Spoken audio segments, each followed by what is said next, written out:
آزاد کشمیر میں عام انتخابات کا ماحول گرم، سیاسی پارا ہائی، وعدے دعوے اور ہر طرف نعروں کی گونج۔ آزاد کشمیر میں انتخابات کی تیاریاں مکمل، پولنگ اسٹیشنز کو انتخابی سامان کی ترسیل۔ میرپور، کوٹلی اور بھمبر کے 13 حلقوں میں آج ووٹنگ ہوگی۔ نون لیگ، پیپلز پارٹی، استحکام پاکستان پارٹی سمیت مختلف جماعتوں اور آزاد امیدواروں سمیت 296 امیدوار میدان میں 14 لاکھ سے زائد ووٹرز حق رائے دہی استعمال کریں گے۔ میرپور ڈویژن میں مجموعی طور پر 2454 پولنگ اسٹیشنز قائم۔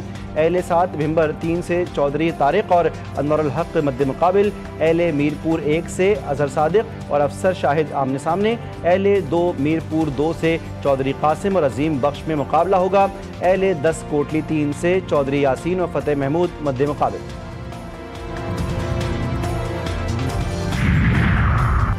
مضبوط جمہوریت کے لیے ووٹ ضرور دیں، chief election commissioner Azad Kashmir کی عوام سے appeal. Justice retired Ghulam Mustafa Mughal نے کہا، ووٹرز کی پولنگ اسٹیشنز تک آمد و رفت کے دوران بھی سیکیورٹی یقینی بنائی جائے گی۔ ووٹنگ کے عمل میں رکاوٹ ڈالنے والوں کے خلاف قانون کے مطابق کارروائی کی جائے گی۔ چیف سیکریٹری آزاد جموں کشمیر خوشحال خان بولے، چاروں صوبوں اور آزاد کشمیر پولیس انتخابی سیکیورٹی کے فرائض انجام دے گی۔ آئین کے مطابق انتخابی عمل کا باقاعدہ آغاز آج ہوگا۔ پولنگ مٹیریل ریٹرننگ افسران تک پہنچا دیا گیا۔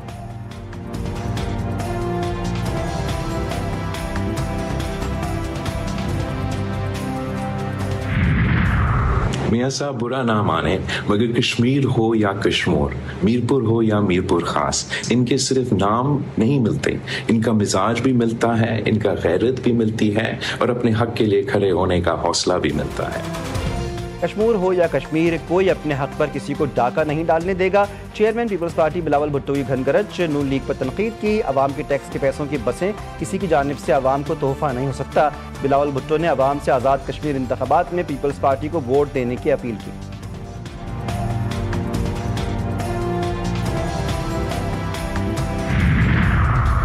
تنقید کے لیے زبان ہلانا پڑتی ہے، خدمت کے لیے محنت کرنا پڑتی ہے۔ سینئر وزیر پنجاب مریم اورنگزیب کا مخالفین پر وار، کہا کہ رو پیٹو نہیں، نواز شریف جیسی موٹر وے بنا کر دکھاؤ، شہباز شریف جیسی میٹرو سروس بنا کر دکھاؤ۔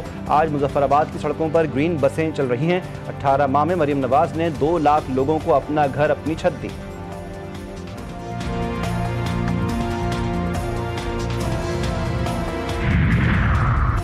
خیراتی اقتدار والوں کو کشمیر کے عوام کبھی ووٹ نہیں دیں گے۔ خیرات میں حکومت کرنے والے کیسے غیرت مند کشمیریوں سے ووٹ مانگیں گے؟ سندھ کے سینئر وزیر شرجیل میمن کا جوابی وار، کہا کہ خواجہ آصف نے جو بیان دیا ان کو وزارت سے ہٹانا چاہیے تھا۔ آزاد کشمیر کے لوگ نون لیگ کو مسترد کریں گے، دھاندلی کی پیداواروں کو عبرتناک شکست دیں گے۔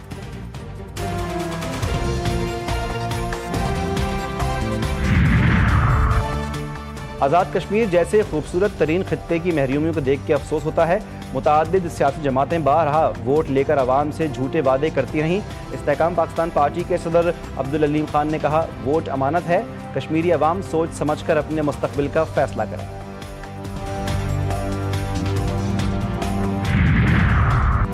ایران کی پالیسی میں لبنان کی سالمیت کا تحفظ بنیادی شرط ہے۔ حزب اللہ کا دفاع ایران کا تصویراتی فریضہ ہے۔ حزب اللہ کی مزاحمت دنیا کی آزاد اقوام کے لیے متاثر کن پیغام ہے۔ ایرانی سپریم لیڈر کا سیکریٹری جنرل حزب اللہ شیخ نعیم قاسم اور دیگر کے نام جوابی پیغام۔ مجتبیٰ خامنائی نے کہا، دنیا کے مظلوم عوام کے لیے مزاحمت ہی واحد راستہ رہ گیا ہے۔ حزب اللہ صہیونی جارحیت کے خلاف مزاحمت کی صف اول میں چٹان کی مانند کھڑی ہے۔ 2 ٹوک الفاظ میں واضح کیا، ایران شہید رہبر کی پالیسی کے مطابق حزب اللہ کے مظلوم مگر طاقتور مجاہدین کے دفاع کو اپنی اسٹریٹجک ذمہ داری سمجھتا ہے۔ ایرانی سپریم لیڈر نے شہید حسن نصر اللہ اور مزاحمتی مجاہدین کو خامنائی کا خراج عقیدت پیش کیا۔ امریکہ کے بعد ایران کا بھی حملے روکنے کا اعلان۔ ایرانی ذرائع نے برطانوی خبر رساں ادارے سے گفتگو میں کہا، امریکی حملے رک جاتے ہیں تو ایران بھی اپنی کارروائیاں روک دے گا۔ ایران کا موقف اب بھی حملے کے جواب میں حملہ ہے۔ امریکن صدر کا ایران پر حملے روکنے کا حکم۔ امریکی میڈیا رپورٹس میں حملے روکنے کے مختلف وجوہات سامنے آئی ہیں۔ عمان کی ثالثی میں آبنہ ہرمز کے حوالے سے مذاکرات میں سفارتکاری کو نیا موقع دینے کی باتیں۔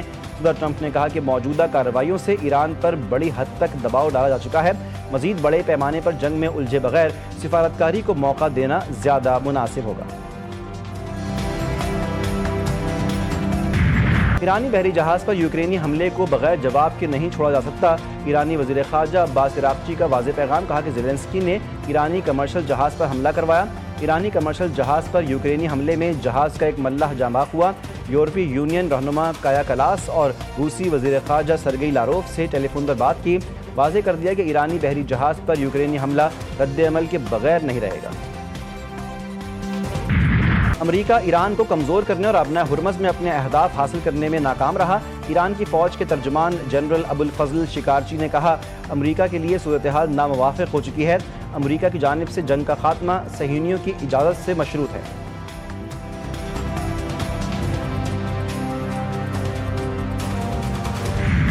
ابنۂ ہرمز کے انتظام سے متعلق عمان کے ساتھ مذاکرات میں پیش رفت۔ ترجمان ایرانی وزارت خارجہ اسماعیل بقائی نے کہا، ایران اور عمان نے نائب وزرائے خارجہ نے تہران میں ملاقاتیں کی۔ ہرمز میں جہاز رانی کے انتظام پر تبادلہ خیال کیا گیا۔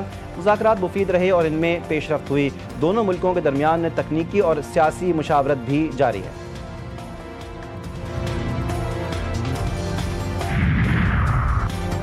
نائب وزیر اعظم اسحاق ڈار سے بین الاقوامی ایٹمی توانائی ایجنسی کے ڈائریکٹر جنرل کا رابطہ۔ رافائل ماریا نوگروسی سے گفتگو میں خطے کی صورتحال پر تبادلہ خیال۔ سفارتکاری مذاکرات اور تعمیری رابطوں کی اہمیت پر زور۔ رافائل گروسی نے مذاکراتی عمل جاری رکھنے کی امید ظاہر کی۔ اس انفارمیشن کا پورا نیٹ ورک آپریٹ ہو رہا تھا باٹ فارمز کے ذریعے، اور یہ جو باٹ فارمز ہیں ان کے ذریعے اینٹی اسٹیٹ کانٹینٹ پاکستان کے خلاف، پاکستان کی سالمیت کے خلاف، گورنمنٹ کے خلاف، فوج کے خلاف، آرمی چیف کے خلاف، اداروں کے خلاف، وہ کانٹینٹ وہاں سے اس کو وائرل کیا جا رہا تھا۔ موسٹلی جو اس کو مواد آ رہا تھا وہ آزاد کشمیر میں جوائنٹ ایکشن کمیٹی کے حوالے سے۔ پاکستان اور قومی اداروں کے خلاف گمراہ کن پروپیگنڈا، جھوٹی معلومات پھیلانے والا پورا نیٹ ورک بھارت سے منسلک ہے۔ مہم میں استعمال ہونے والا زیادہ تر مواد کشمیری کالعدم ایکشن کمیٹی سے متعلق تھا۔ وزیر اطلاعات عطا اللہ تارڑ نے کہا، کالعدم ایکشن کمیٹی کے شرپسند عناصر کی بھارتی فنڈنگ کے شواہد سامنے آ گئے ہیں۔ ڈیجیٹل مارکیٹ سروسز کرنے والا ایک شخص گرفتار کیا گیا۔ متعدد بھارتی سوشل میڈیا اکاؤنٹس بھی بے نقاب ہوئے۔ سوشل میڈیا کے ذریعے جتھہ بندی کو فروغ دے کر کشمیر میں افراتفری پھیلانے کی ناکام کوشش کی گئی۔ دشمن اپنے مذموم عزائم میں کامیاب نہیں ہو سکا۔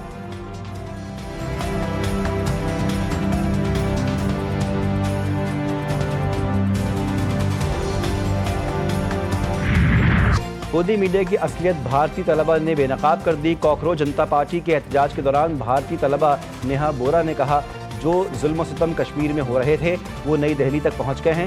کشمیریوں نے آواز اٹھائی تو گودی میڈیا نے انہیں غدار اور پاکستانی ایجنٹ کہا۔ ہم نے آواز اٹھائی تو گودی میڈیا نے ہمیں بھی ایجنٹ کہا۔ مودی سرکار گھٹنے ٹیکنے پر مجبور۔ کاکروچ جنتا پارٹی کا احتجاج رنگ لے آیا۔ بھارتی وزیر تعلیم دھرمیندر پردھان نے استعفیٰ دے دیا۔ مودی نے استعفیٰ قبول کر لیا۔ کاکروچ جنتا پارٹی کا حکومت سے کامیاب مذاکرات کے بعد احتجاج ختم کرنے کا اعلان۔ پریس کانفرنس میں کہا، ہمارے تمام مطالبات تسلیم کر لیے گئے ہیں۔ تمام مظاہرین احتجاج ختم کر دیں۔ ایکس پوسٹ پر لکھا کہ کاکروچز جیت گئے، جمہوریت جیت گئی۔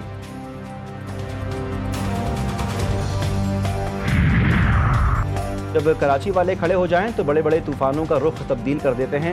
دودھ دینے والی گائے کو چارہ تو کھلاؤ۔ سینئر رہنما MQM پاکستان مصطفیٰ کمال نے کہا کہ ہماری رگوں میں پاکستان بنانے والوں کا خون ہے۔ ہمیں مسئلہ اس نظام سے ہے، سارے ملک کے اختیارات ایک وزیر اعظم اور 4 وزرائے اعلیٰ کے پاس ہیں۔ ہمیں آئین میں وہ سب کچھ ڈلوانا ہے جو آپ کے مسائل حل کرے۔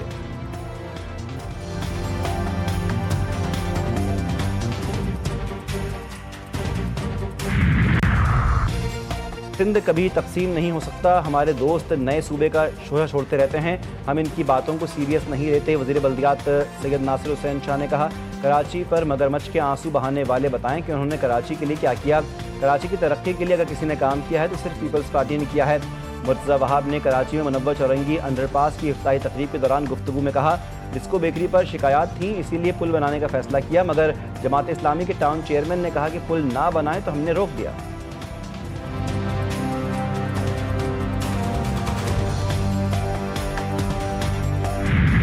لاہور سمیت پنجاب میں مانسون کا تباہ کن اسپیل۔ لاہور کے علاقے گڑی شاہو میں مکان کی چھت گرنے سے 3 افراد جاں بحق۔ کئی اہم شاہراہوں پر ترقیاتی منصوبوں کو نقصان پہنچا۔